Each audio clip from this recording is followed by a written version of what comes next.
this is Pio Anjirayut, and in this presentation, I will go over HighChart for big data visualization. It is the final project for the big data analytics. So what is HighChart?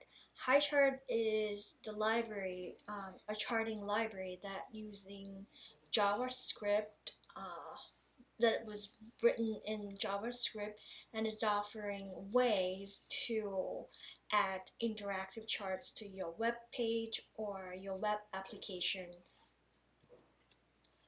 Why are we using HighCharts?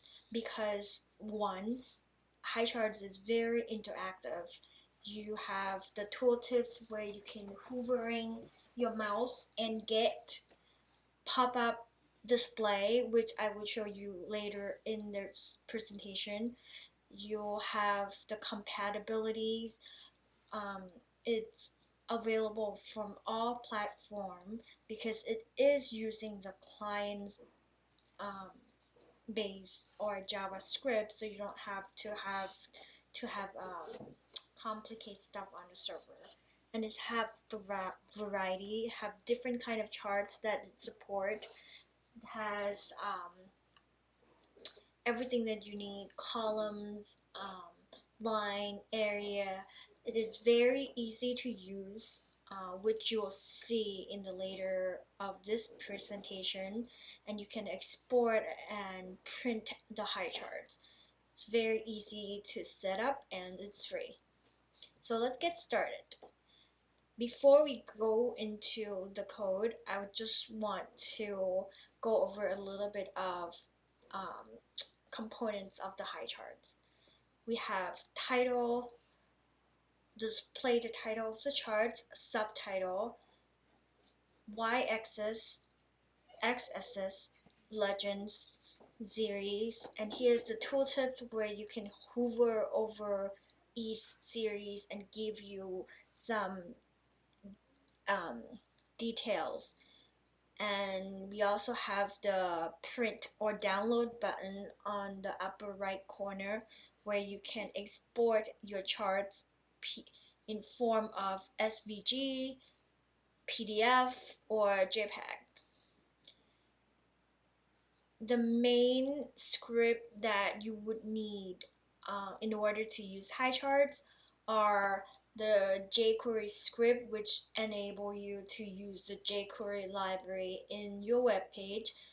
Your HighCharts JavaScript, you can either use this link going to code.highcharts.com/highchart.js, or you can download the library into your server or your local when you're running the local host.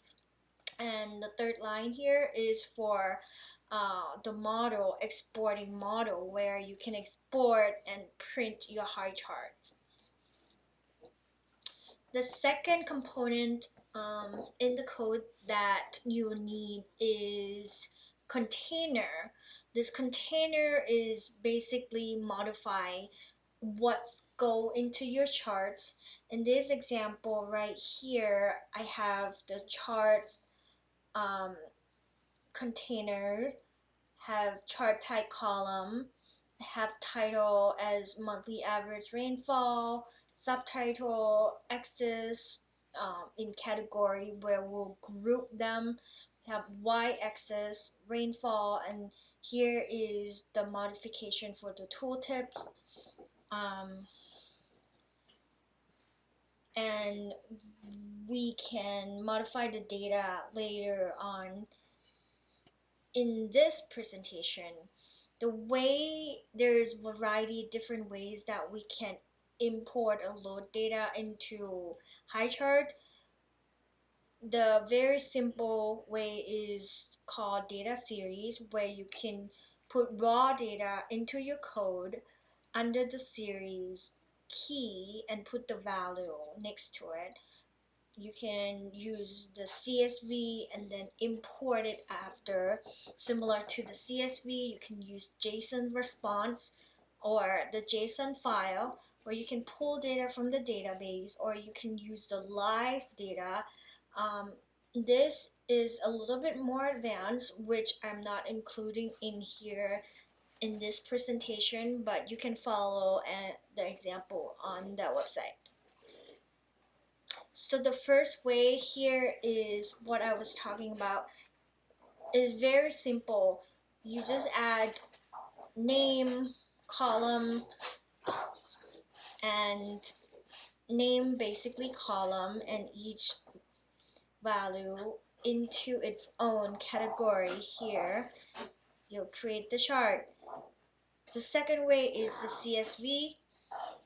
For the CSV, you'll need to use the get method here, reading the data.csv, and put the data into the function, split the line from the CSV, and saying each line put it into the value, or you can use this example right here to create your chart. So here's the output from importing CSV, manually parsing using this code that in this presentation. A third way is using JSON file, similar to what we had before, but instead of using get function, getting data, you're gonna use these JavaScript, write your own function, and use get JSON. Instead of get, you just use get JSON, put all the data that you parsed, we have the key value, and put it in this column and category, and you'll have the output something like this. And that's pretty much all I have for the HighCharts.